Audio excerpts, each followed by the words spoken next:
قلت waxay ku socotaa waa maxay waa wiilasha weey marka insha Allah sidaan soo dhaweynayna ku soo dhawo Abu Bakar Awaalad Awdiin insha Allah diilay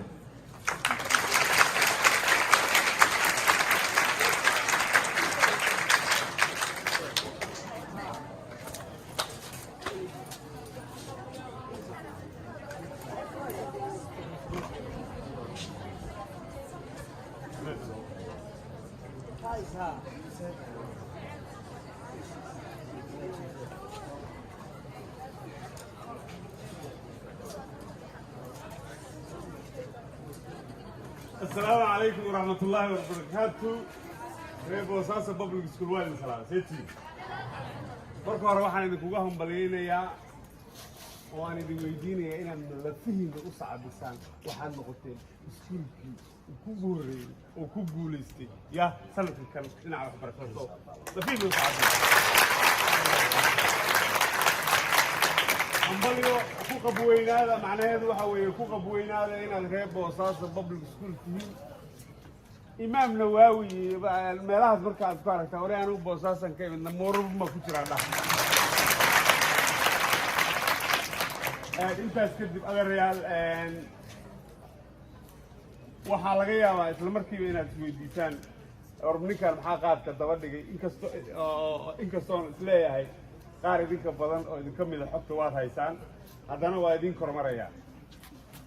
dalku culum buu leeyahay aqoon-yahanuu leeyahay macallimiin buu leeyahay guddoomiyayaal buu leeyahay mas-uuliyiin buu leeyahay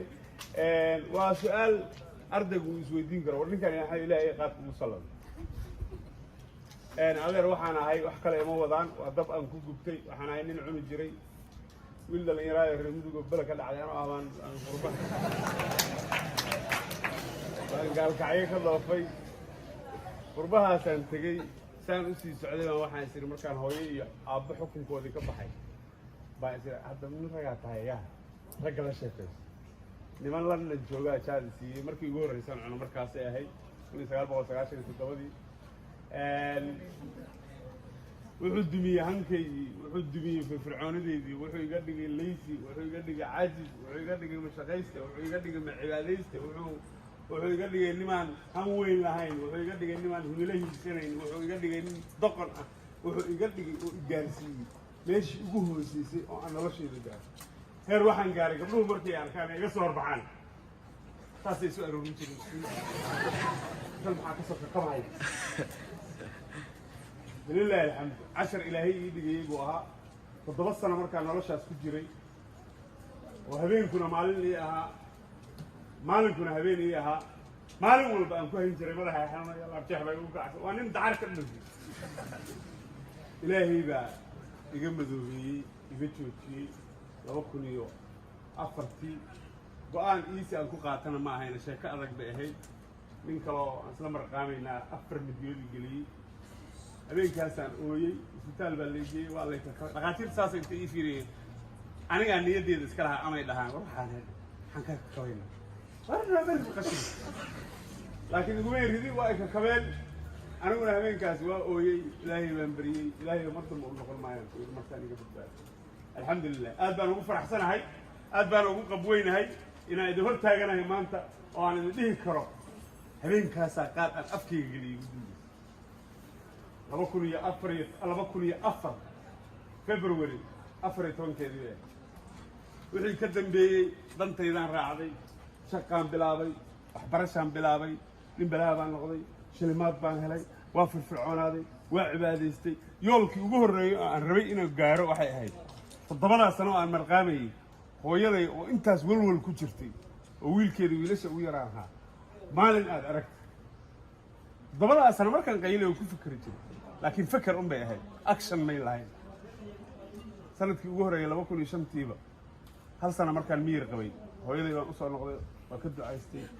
alxamdulillah kaas hooyaday hadda way dhintay markaan soo xasuusto anoo jidkaas ku sii jira oo hooyaday sidii iga walwalsan tahay hadday saas ku dhiban lahayd laakiin ilaahay kama dhigin alxamdulillah waa shaqaystay danteedaan raacay waa hooyaday waa ka farxiyey waa u roonaa waa ka ducaystay kadib waxaan bilaabay inaan isweydiiyo warniyow haddii ilaahay adiga farad khayr qaba kuu furay dhalinyarada Soomaaliyeed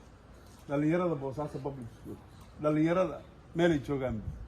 uga sheekee wax ka dheh si aysan ugu qaldamin because aniga waagaan idinka form 4 iyo form 3 idinka kala ah weligii inta macallin iyo xiisadna layguma dhigin ninna inta isoo hor istaagay qaadka dhibaatadiisa iyo sheekay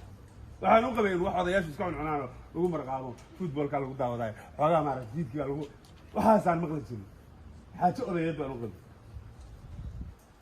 laakiin waxaan goonsaday inaan waxun ka dhaho waxaan doonayaa inaan gabiyo 17 waraaqood baan jeexjeexay waxaas saabinka mid walba saas inta u fiiriyo xogaa qorqoro isa dhadhan male waa tuura akhirka habeenkaas waxaan go'aan ku gaaray inaan gabiyo ahayn saga inaan arrintaas ku lahayn waxaan go'aansaday marka inaan hadlo inaan doodo inaan bulshada ka wacyigeliyo inaan dhalinyarada ka wacyigeliyo inaan dawladda Ingiriiska ku dhaho laga joojiyo bahalkaas 10 sano igu qaadatay 2014 bishii June Ingiriiska qaad waa laga mamnuucay arrintaasna waa ku guuleysan waxayna ka mid tahay waxyaalaha yani dhibka uu ka hayay waxaan ku soo koobi kara ma aha buug dhan baan ka qoray reeraha ku dibay caruuraha gaala u qaadatay qaad awgiis يعني ضد فاميل كلا لسي عروب Soomaaliyeed inta loo yimid la yiri hooyo aabe qaad ka cuntaan reerkan waa dayacan yahay ilmahani wuxuu xaq u leeyahay bay'ad uu ku noolaan karo oo ku cayaar karo oo ku farxi karo iyagu diin shaqo kuma laha sababtaas awgeed reerkan Soomaaliyeed ilmahan ina dhakafaara ina Maxamed Cali oo naqaano waa ka qaadnay reer cadaan oo reer John Smith la dhahan ilmaha siin qaad baa keenay intaas dhacdo mana ku eedeynayo wadamada reer galbeed because iyagu waxay hormarinayaan wiilka ilmaha yarka oo saqiirka oo mayaraanka oo la silcinayo hooyadiis iyo aabihiis baa xaq u leh inay korsadaan laakiin hooyada iyo aabuhu hadday dabcaan dayacaan waxay leeyihiin ilmaha cid kale kolkolisa loo geenayo ilmuhu xaq wuxuu leeyahay ama Boosaaso joog ama London ha joog inuu ku koro nolol xay iyo degano aan la dayacayn oo aan gaajo lagu dilayn oo gacan loo qaaday marka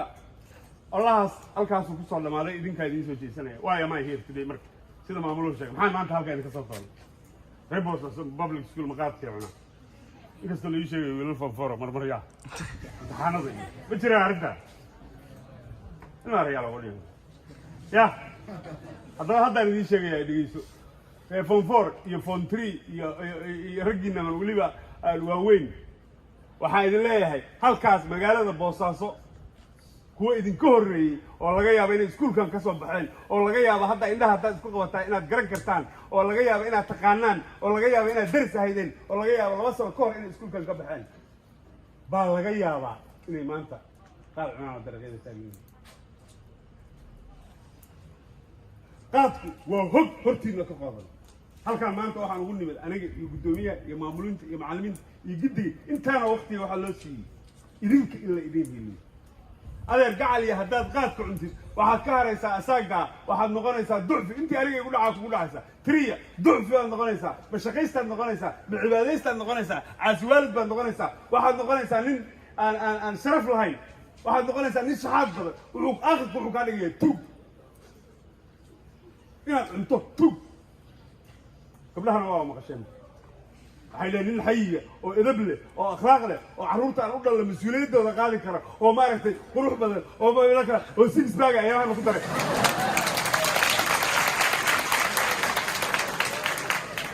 صوص ما بعد صوص ما هذا ولا شو سويت ولا ربيتكم قال كان الولاية يمتكم شغوينتي listen to this ثاني يوم مغلا ثاني يوم مغلا haddaad Boosaaso Public School ka soo baxday aad baan ugu faraxsanahay inaad number 1 ka gasheen dhinaca waxbarashada dadaalkaas oo kugu habbareynaya sii wada laakiin ogow Boosaaso Public School ka soo bax jaamacadda rabtid tag si walba u dadaal wax walba samee haddaad qaad baratid waa dhacaysaa akhriya adduunka you will fail shirkaduhu waddanka shaqalaan baa ka jirtaan maqashaan yaa laydin nabid jabin calaf baa la cunaa hortiinaan ka leeyahay anigaa la fariistay anigaa la sheekaystay shirkaduhu waxay rabaan wiil dhalinyara oo Boosaaso Public School ka soo baxay oo accountant ah oo finance bartay oo sharci yaqaan bartay oo wax walba bartay oo maaragtay IT oo engineering bartay shirkadahaasi ragga jooga oo wada tagaya waa jiilkayga oo kale wax yar baa noo haray you idinka ayaa ah leaderskii tomorrow directoradii tomorrow laakiin shirkadahaasi shuruud iyo policy ay leeyihiin si ay shirkadooda u kobcdo waxay rabaan wiil haweyn oo firfircoon oo aan balwad lahayn oo clean ah oo ilaahay ku xiran haddaa intaa soo buuxisid hormuud baa diyaar ku ah meesha ugu sarray salaam bag baa diyaar ku ah amal baa ku ah iftin baa ku ah meel mid walbaa ku ah the biggest engineer baa laga yaabaa halkaa inuu fadhiyo golis telecom u shaqayn doono hormuud telecom u shaqayn doono lacag badan qaadan doono it could be you dhakhtarkii beri lawyerkii beri farsamayaqaankii beri injineerkii beri ninkii dalkan dhisi lahaa madaxweynihii dalkan baa laga yaabaa horteeda inuu fadhiyo aniga laakiin you have a two choices ama ninkaas aan kuu sheegayaad noqon ama xoolama bedel asaagiis ka haray oo qaad ka cunaad noqon hadal waxba ma tari maayo tusaale nool baa nala jooga maanta meel kale ha ka raadinin nin dhallinyaraa oo magaaladan ku koray oo sharaf leh oo cisi leh oo aad loo xushmeeyo oo howlkar ah oo boosaaso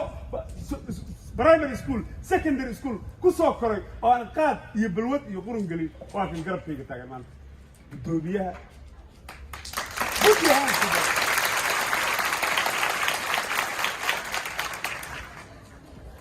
waxaa kaloon soo waday saaka inaan garabkiina keeno ninay isku da' yihiin oo magaaladan ku koray oo iskuulkan la geeyey oo hooya ku tiriya tacabeeshay laakiin wuu soo kici waayey saaka you know why sababta ma taqaanaa xalow ciin daaqay qaad buu xale ka dhigay waa nolol iyo nolol la'aan waa horumar iyo horumar la'aan waa cibaado iyo camal suuban iyo dembi iyo fusuq iyo tuugalnimo adeerayaalow gacaliyow anigu waagaan yaraa fursad ma aan helin 7 sano oo noloshayda iga qasaartay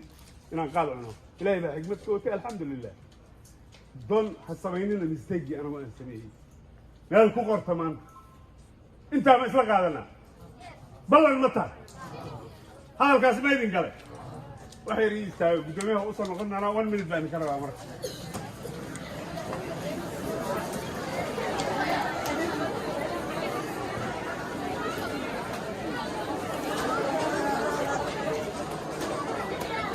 هل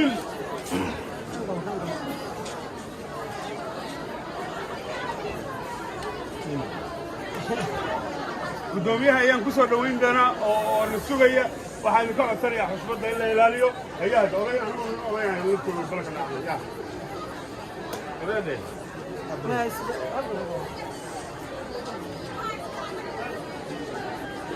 adeerayaal gacaliyaal sida aad la socotaan maaqa inaa xaaladda la socotaan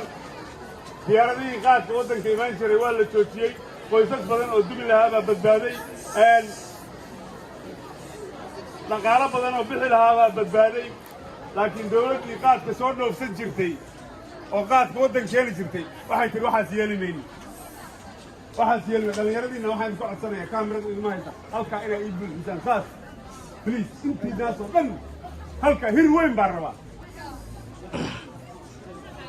dawladdii qaadku soo dirsan jirtay waxay tihi waa in soomaalidu qaadku cuntaa waa in dhallinyarada soomaaliyeed qaadku cunaan boosaasa public school wiilka dhigta oo haddeer halkan taagan waa customarkaygii tomorrow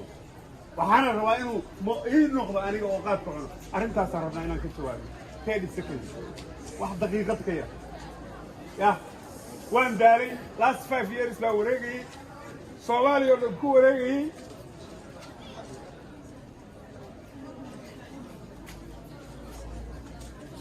waxaan idinka rabaa inaan soomaalida kicino la kiciyey waxaan keliya idinka rabaa hees soomaaliya toos ma taqaanaa waxaan idinka rabaa maanta saad u qaadaan in si idna weligin u qaadan cod weyn baan rabaa ya waana idiin sheegay wax yar baan bedelaynaa heesta soomaaliya toosoo aniga dhegeysta toosoo isku tiirsadae aan qaadka wada diidno taageera qaadkiide mar kale aan kugu celinayaa soomaaliya toosoo isku tiirsadae aan qaadka wada diidno taageer intaas umaan 3 mar leenaa diyaar ma tihin waa xafideen soo maaha that's why aad number 1 ugu tihin puntland let's go kow labo saddex